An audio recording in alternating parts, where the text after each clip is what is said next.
Hey guys, Tom with Buff right here with Paul at Paul's Detail. We're going to put one of the new Buff Brite skins on it and see what he thinks. Paul, as I knew he would, he has chosen the hot rod style. It's got the metal flake in it.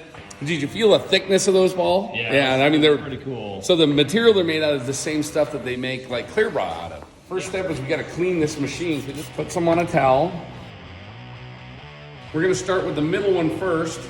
Get right to the center.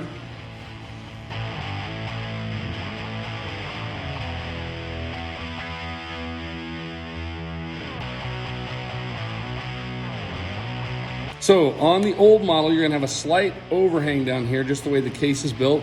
So we recommend just starting down here, lay that blade flat. Now, tell me, do you think that improves the look of that polisher? Oh, heck yeah. That looks like me. Check it out, guys. BuffBrite.com, Buff Brite Skins. Thanks.